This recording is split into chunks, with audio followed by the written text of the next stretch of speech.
नमस्कार दोस्तों, स्वागत है आप सभी का। दोस्तों आज की वीडियो में हम बात करने वाले हैं समकालीन विश्व राजनीति के तीसरे अध्याय समकालीन दक्षिण एशिया के बारे में। तो इसमें जो है जितने भी हमारे ऑब्जेक्टिव क्वेश्चन बनते हैं या अति लघुतरात्मक या रिक्त स्थान बनते हैं उन सभी के बारे में बात करने वाले हैं। तो दोस्तों अंत तक जरूर बने रहिएगा।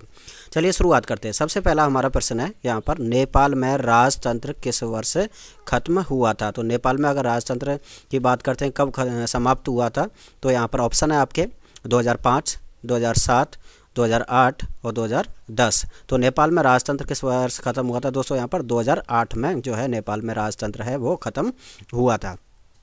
अगला प्रश्न है हमारा, नेपाल ने अपना नया संविधान कब अपनाया था। तो नेपाल ने अपना नया संविधान कब अपनाया? ऑप्शन है यहाँ पर 2010, 2012, 2015 और 2018। तो दोस्तों यहाँ पर नेपाल ने अपना नया संविधान अपनाया था 2015 में, ऑप्शन नंबर सी।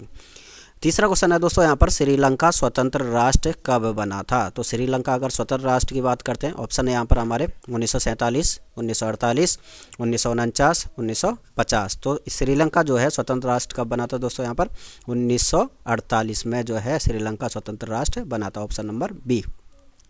चौथा क्वेश्चन है हमारा, भारत सरकार ने शांति सेना जो है श्रीलंका कब भेजी थी। तो शांति सेना की अगर दोस्तों हम बात करते हैं कि जो तमिल की समस्याएं थी वहाँ पर तमिल समुदाय की, उनके समाधान के लिए यहाँ पर शांति सेना भेजी गई थी। तो कब भेजी गई थी ये?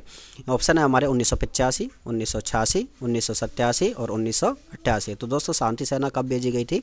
1987 में भेजी गई थी। अगला हमारा पांचवा क्वेश्चन है, शांति सेना श्रीलंका से भारत वापस कब आई थी। तो शांति सेना अगर श्रीलंका से वापस कब आई गई कब थी? 1987 में। और जो है वापस कब आई? ऑप्शन देख लेते हैं यहाँ पर। ऑप्शन है हमारा 1987, 1989, 1991 और 1993। तो कब वापस आई थी ये? 1989 में वापस आई थी। छठा क्वेश्चन है हमारा, लिट्टे की समाप्ति कब हुई थी। हमें जो उग्रवादी तमिल संगठन था उसकी बात कर लेते हैं कि लिट्टे जो है उसका जो है कब समाप्ति होती है। तो ऑप्शन है आपके यहाँ पर 2009, 2010, 2011 और 2012। तो किस वर्ष समाप्ति हुई थी इसकी? ऑप्शन नंबर ए, यानी कि 2009 में इसकी समाप्ति हुई थी। दोस्तों आप भी जो है यहाँ पर कमेंट बॉक्स में बताइएगा कि कौन कौन से जो है आपके कितने सही हो रहे हैं, ठीक है। अगला है हमारा सातवां क्वेश्चन है, सिंधु नदी जल समझौता कब हुआ था। तो सिंधु नदी जल समझौते की अगर हम बात करते हैं कब हुआ था ये, तो यहाँ पर ऑप्शन है हमारे ए 1957, 1960, 1962 और 1965। तो ये सिंधु नदी जल समझौता कब हुआ था? 1960 में हुआ था। कब किस किस के मध्य हुआ था? भारत और पाकिस्तान के मध्य हुआ था। किस किस के मध्य हुआ था ये सिंधु नदी जल समझौता? भारत और पाकिस्तान के मध्य हुआ था। यहाँ पर हम बात कर लेते हैं ये किसकी मदद से हुआ था। तो विश्व बैंक की मदद से हुआ था, ठीक है। सिंधु और उसकी सहायक नदियाँ उसको लेकर के यह समझौता हुआ था। ऊपर की जो 3 नदियाँ वो पाकिस्तान के लिए और नीचे की 3 नदियाँ उनका पानी जो है किसके लिए? भारत के लिए होगा। तो यहाँ पर अगला है हमारा, सिंधु नदी जल समझौता किसकी मदद से हुआ था। तो देखिए अभी हमने बात की किसकी सहायता से? विश्व बैंक की मदद से हुआ था। तो यहाँ पर हम देख लेते हैं, ये ऑप्शन है हमारे यूएनओ, IMF, UNDP और विश्व बैंक। तो किसकी मदद से हो गया दोस्तों? यहाँ पर ऑप्शन नंबर डी, विश्व बैंक की मदद से। सिंधु नदी जल समझौता किस किस के मध्य हुआ इसके बारे में भी हमने बात की है। यहाँ पर भारत और नेपाल के, भारत बांग्लादेश, भारत चीन और भारत पाकिस्तान, किस किस के मध्य हुआ था ये? ऑप्शन नंबर डी, भारत और पाकिस्तान के मध्य हुआ था। कब हुआ था? 1960 में। किसकी सहायता से? विश्व बैंक की सहायता से। अगला हमारा 10वां क्वेश्चन है, सार्क दक्षेश की स्थापना कब हुई थी। यहाँ पर दक्षिण एशियाई देशों का जो समूह है हमारा संगठन है सार्क, उसकी स्थापना की अगर हम बात कर लेते हैं कब हुई थी इसकी स्थापना? 1975 में, 1980 में, 1985 में और 1990 में। तो कब होती है इसकी स्थापना? 1985 में इसकी स्थापना होती है, दिसंबर 1985। अगला है हमारा 11वां क्वेश्चन, दक्षिण एशिया में कौन सा देश शामिल नहीं है। तो दक्षिण एशिया की अगर दोस्तों हम बात करते हैं यहाँ पर कौन सा देश शामिल नहीं है। टोटल जो देश हैं उसमें कितने देश हैं? 7 देश हैं, ठीक है। तो यहाँ पर हम देख लेते हैं जो है आपका ऑप्शन है भारत, पाकिस्तान, नेपाल, यानी कि ये तीनों तो शामिल हैं ही। इसके अलावा आपका कौन कौन सा है? भूटान है। उसके अलावा हम बात करें कौन सा है यहाँ पर आपका श्रीलंका है।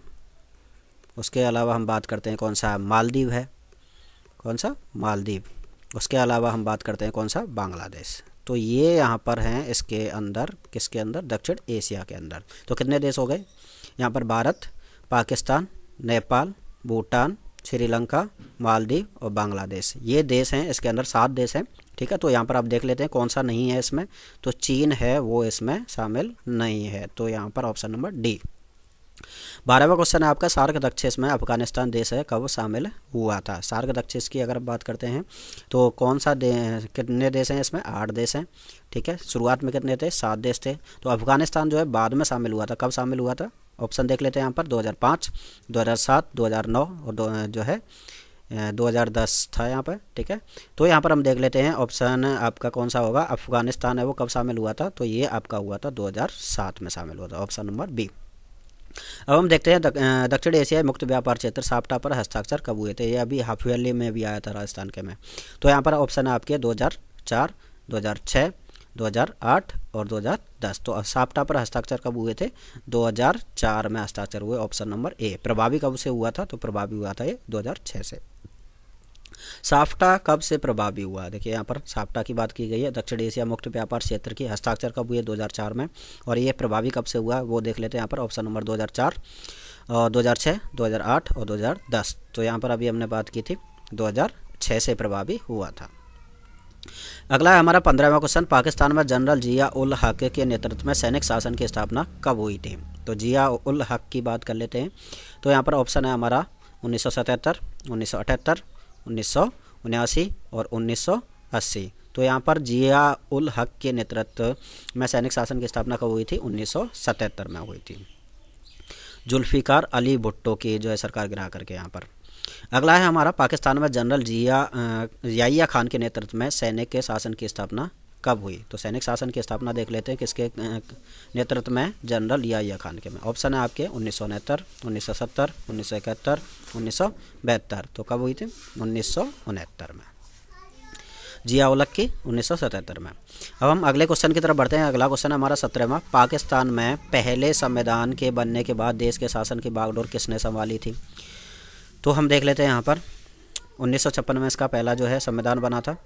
तो ऑप्शन है आपके मोहम्मद अली जिन्ना, बेनज़ीर भुट्टो, अयूब खान और नवाज शरीफ। तो कौन था यहाँ पर, ये आपके अयूब खान, जनरल अयूब खान।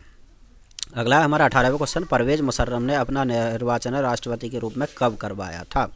तो यहाँ पर हम देख लेते हैं, option number A 2001, option number B 2002, option number C 2003, option number D 2004। तो कब करवाया था इसने, 2001 में, यानी कि ऑप्शन नंबर ए।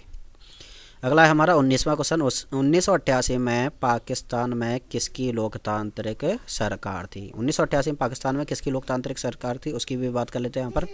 ऑप्शन है आपके नवाज शरीफ, बेनज़ीर भुट्टो और उसके बाद है अयूब खान और उसके बाद है आपके जुल्फिकार अली भुट्टो। तो 1988 की अगर हम बात करते हैं लोकतांत्रिक सरकार की किस नेतृत्व में थी, तो Benazir Bhutto, option number B.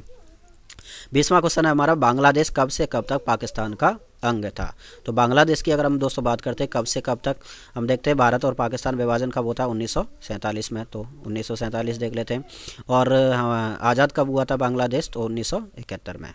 Option में देख लेते हैं यहाँ पर कहाँ पे है।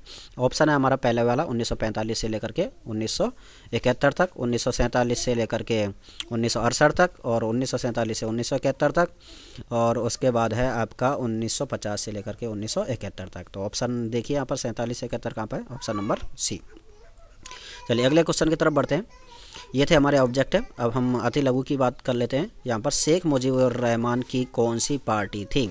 यहाँ पर हम देख लेते हैं पूर्वी पाकिस्तान क्या जो नेतृत्व किया था इन्होंने, कौन सी पार्टी थी शेख मुजीबुर रहमान की, तो इनकी पार्टी थी अवामी लीग। कौन सी थी, अवामी लीग थी, ठीक है। उसके बाद हम बात करते हैं लिट्टे का पूरा नाम क्या था। तो यहाँ पर लिट्टे की अगर हम बात कर लेते हैं तो लिट्टे का पूरा नाम था लिबरेशन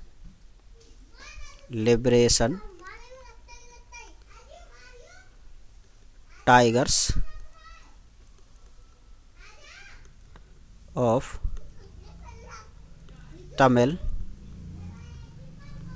ईलम, ये इसका लिट्टे का पूरा नाम था। इसकी समाप्ति कब हुई थी, 2009 में इसकी समाप्ति हुई थी। 2009 में इसकी क्या होती है, समाप्ति होती है। पूरा नाम क्या है, liberation tigers of Tamil Eelam. अगला क्वेश्चन हमारा 23वां क्वेश्चन, भारत पाकिस्तान विवाद का मुख्य मुद्दा क्या है। ये भी अर्धवार्षिक में अभी पूछा गया था हाल ही में।